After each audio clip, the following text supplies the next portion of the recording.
Hi everyone, welcome back to my channel RM Beauty. আশা ৰাখিছো আপোনালোক সকলোৱে ভালে আছে আৰু আজি এই ভিডিওটোত আমি আলোচনা কৰিবলৈ এটা গুৰুত্বপূৰ্ণ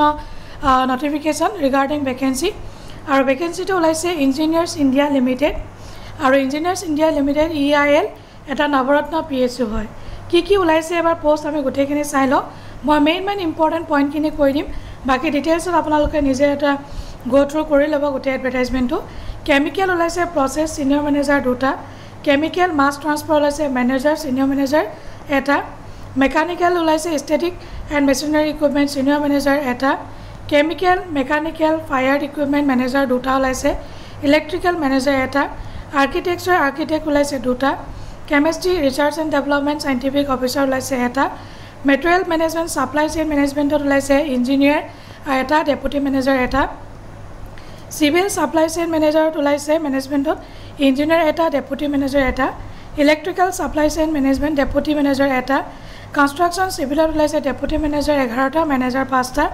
কনস্ট্ৰাকচন মেকানিক্যালত ওলাইছে ডেপুটি ম্যানেজাৰ 10টা ম্যানেজাৰ 5টা কনস্ট্ৰাকচন ইলেক্ট্ৰিক্যালত ওলাইছে ডেপুটি ম্যানেজাৰ 5টা ম্যানেজাৰ 3টা লগতে ইনস্ট্ৰুমেন্টেশনত ওলাইছে কনস্ট্ৰাকচন ডেপুটি ম্যানেজাৰ 2টা ম্যানেজাৰ 3টা কনস্ট্ৰাকচন সেফটি ডেপুটি ম্যানেজাৰ 2টা ম্যানেজাৰ 4টা Projects Mechanical Oblique Civil ওলাইছে Senior Manager দুটা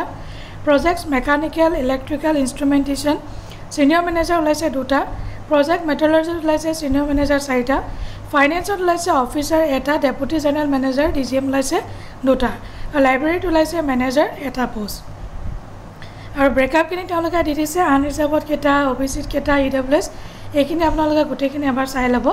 মই মেইন যিখিনি ইম্পৰ্টেন্ট পইণ্ট এইখিনি আপোনালোকক খালি কৈ দিছো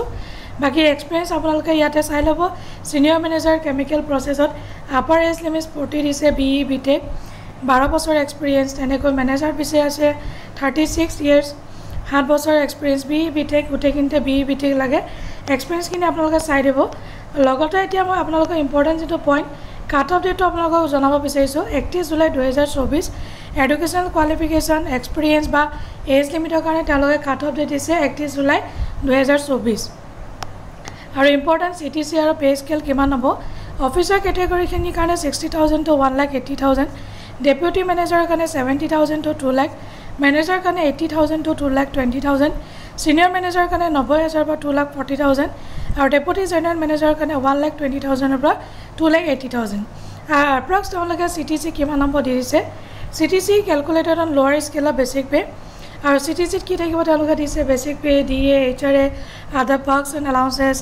EL গুটে বেনিফিট কিন থাকিব retirement benefit post retirement benefit গুটে ব্লক থাকিব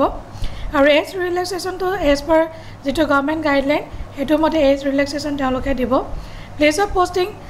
দিছে in all levels every construction site আৰু অফিস কনস্ট্ৰাকচন সাইট বা অফিস ব্লকত হ'ব and for the place of posting for construction discipline in all levels shall be at construction site by office aru baki kini kane head office Gurugramot hobo regional office Chennai Vadodara Kolkata branch office Mumbai inspection offices and construction site however the place of posting can be anywhere in India jote hobo pare mode of selection to important the prescribed qualification experience at a minimum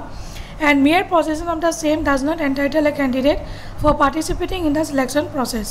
So, তেওঁলোকে দিছে the mode of selection for all the position will be through interview at Delhi. আৰু বেলেগ জেগা নহয় or through video conferencing কোনবা যদি দিব বিচাৰে ভিজিট হ'ব নহলে ফিজিক্যালি আপোনালোকে দিল্লীত যাব লাগিব এপ্লাই কৰিব কাৰণে তেওঁলোকে স্টেপ কিনি দিছে স্টেপ কিনি আপোনালোকে এবাৰ চাই ল'ব আৰু জেনাৰেল ইনষ্ট্ৰাকচনৰ ভিতৰত মেইন ইম্পৰ্টেন্ট পইণ্টটো হৈছে online submission of application will be permitted on the website between 21st of August till time to this is 4th September 2024 4 September last date তেওঁলোকে দিছে intimation for interview shall be sent by email পঠাব আপোনালোকক আৰু কোনো ধৰণৰ post অফিচত তেওঁলোকে নিদিয়ে